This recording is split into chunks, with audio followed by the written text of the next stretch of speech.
Hi guys, welcome to another game of Starcraft commentary. My name is Nimecraft and this is going to be ASTL Africa Team Star League Season 3 Day 2, Game 2, and this is the game played between the two teams Carariyo and Angdduk Topoki. And in this first set we have two players, Ssak, who is the red Terran in the top right corner, 1 o'clock positioned, facing up against Mighty. Mighty is the blue Protons at the bottom left, bottom left corner of the map in the 7 o'clock position. And this is actually Carariyo's second game. They played already one game yesterday, the day before, in the first day of this tournament, and actually they lost. So they need to step up their gameplay and find new strategies and find new inspirations if they want to get far in this team league, guys. And the map that these two players are playing on is Revolver, and just to let you know a little about the current situation of the players. Ssak is not an unknown player. He's quite well known, and in fact, he played a very long and intense and back and forth Terran versus Terran game yesterday versus Speed. So if you check out my recent videos, you will see my commentary on that game. That was one of my favorite games from the games of this week. And in ASL, he's also not bad. I mean, he's not the top class player, but he's quite good. And on the other hand, we have Mighty. Now, Mighty is one of these newer players, new and upcoming players. He's not one of the old Caspa days players. He's born in 1995, according to my research, and so that means he's only 20. What is it? 26. Sorry, 26, 27 right now. Yeah, that's right. And we're gonna see, the old school player versus the new kid in the block, and we're gonna see who's gonna prevail in today's game. And look what is happening, guys. So the Protoss went for, what is this? Wow, he went for what is the official name of this? Is it the 12th Nexus? Is that what it is? Where he builds the gate, the pylon first, and then directly goes for the Nexus afterwards. Yeah, and then he goes across the map just to find the Terran. If I'm correct, this is a Revolver, so it's a 4-player map, right? So he's very lucky to find Terran first, and he's very lucky that Terran is cross spawn from him, because that means Terran has the longest distance if he wants to go and try something tricky with him to punish him with his really greedy 12 Nexus here. But Terran has decided not to scout, and he went for gasless expand. So this put Terran at a slight disadvantage, guys, because Terran could have just gone for 14cc, I think. But because Protoss went for 12 Nexus, Terran is not scouting. He's kind of stuck behind, and he's gonna be forced to kind of watch out for incoming troops that are non-existent, essentially. And you see Terran again still has not scouted. What is he gonna do? Oh my god, he's making Terran bunker. So this is a mistake, because there's no zealot. There are no zealots coming, I think, so far on the map, and definitely there are no goons, because Cybernetics Core hasn't even finished building. So that bunker is gonna be useless. Yeah, exactly. And look at that. Protoss immediately goes down for two gate, because just be safe, because when your gate is late like that and your cybernetics scores late like that, if Terran goes for 2 fact, you'll be dead. So that is the purpose of the follow-up second gate here, and he immediately puts the cybernetics scores to spinning, so he's not taking any chances, guys. And now look at that, the Terran is moving across the map as well, and is he going to be able to find the Protoss? Yes, he is checking for any kind of proxy on the way, and he just goes directly to the Protoss's expansion.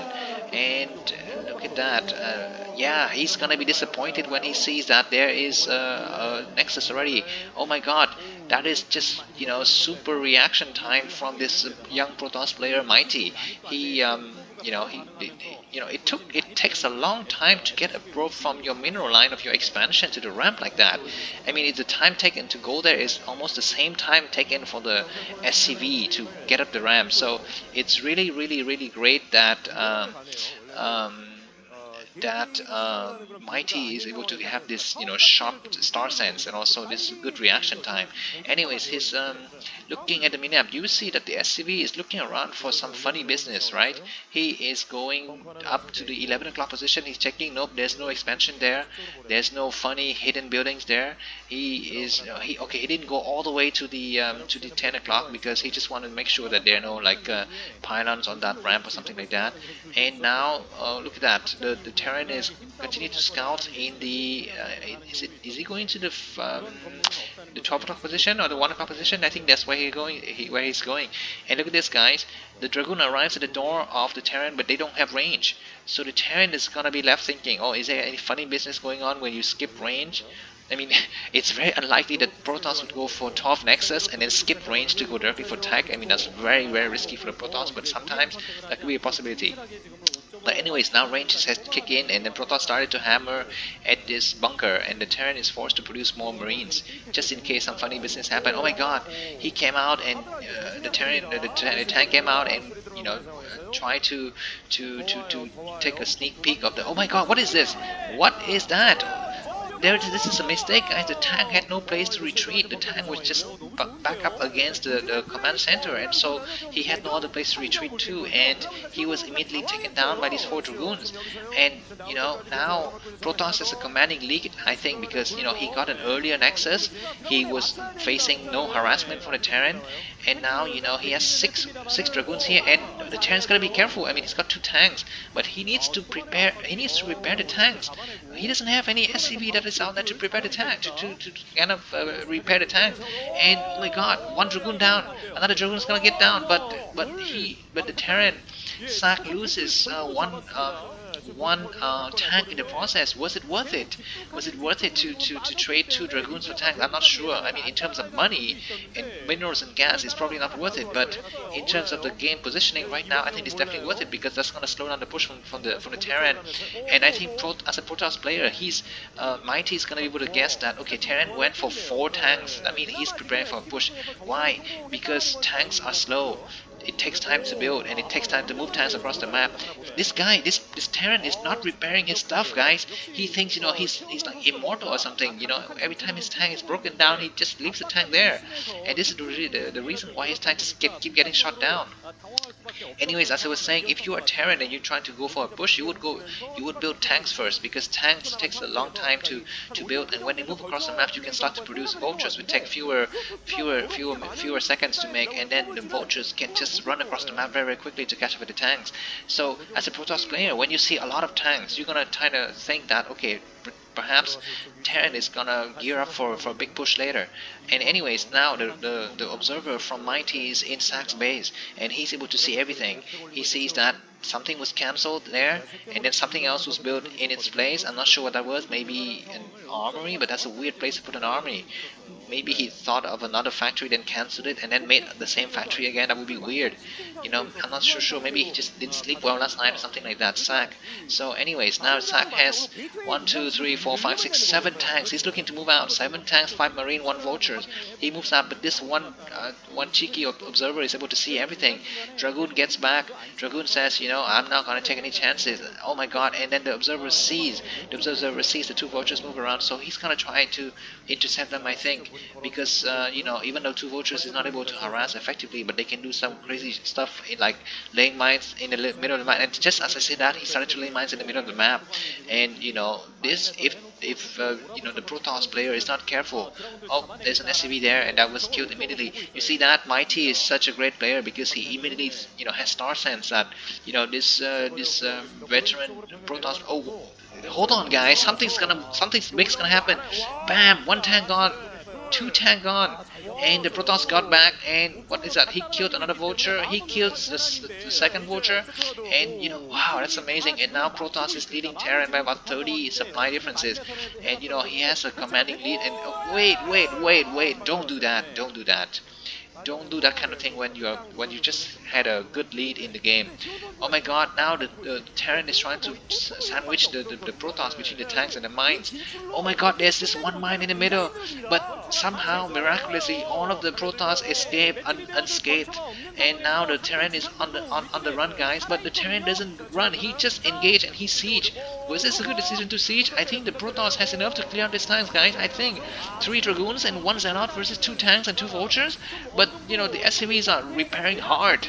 Now Ssak knows the lessons of repairing, and there's just 1 tank and 1 Dragoon left, and they both died, and the game resets, guys. Terran lost all of his tanks, and now these 2 carriers are moving out, and you know they're starting to make interceptors, and that is gonna be important because where are the Goliaths? Did yes, so the armory is there, the armory is spinning, so I guess the Goliath is under construction, guys. But these 2 carriers are roaming the map, and careful again. Oh my god, where are the observers? Mighty was so good observers previously. Oh my god, these guys are gonna get in. Nope, they don't, and that is just really quick reaction from Mighty, guys. He's almighty god. I'm beginning to like this player very much, guys, because you know his reaction is good, his decision is great. He's just a little bit rusty, you know, when he's microing stuff around, but you know that can be helped because in the heat of the battle, sometimes you just lose sense of where you are. And don't do that, Mighty. You shouldn't barge into someone else's door without someone else's house without knocking like that. And these vultures are going around. He's looking for something, anything, right? Any kind of transferring probes or kind of high Templars, even though he knows that in this game there will be no high Templars because Protoss has opted to go for carriers. Now the carriers are inside the Terran space, and what is he doing? He is killing, what is that, an SCV building the academy. So Comsat station is going to be delayed, and that is good news for the Protoss, even though he is not building some crazy stuff like Dark Templar. Oh my god, is this base going to be breached? Oh, what, wait, hold on, we have some big battles going on here. I don't think this is a good move for the Terran, for the Protoss, because even though he has a lot of armies, his Zealots don't have speed, and there's a bunker. Well, there's nothing in the bunker, I guess, but there are tanks and Goliath, and there must be more tanks on the high ground. Are there tanks on the high ground? Nope, there are nothing on the high ground, just Goliaths. Just Goliaths, and the last tank falls. Oh my god, Protoss is in the throat of the Terran, and that is the end of the game. GG, I don't believe it. I've never seen this strategy before with Dragoons and Zealots and barging in with just 2 carriers. I mean, I've seen Bulldog strategies, I've seen drums, but I haven't seen anything like this. And this game, Mighty won in style, guys. So let's move on to the next game. See you in a few minutes. Thanks for watching.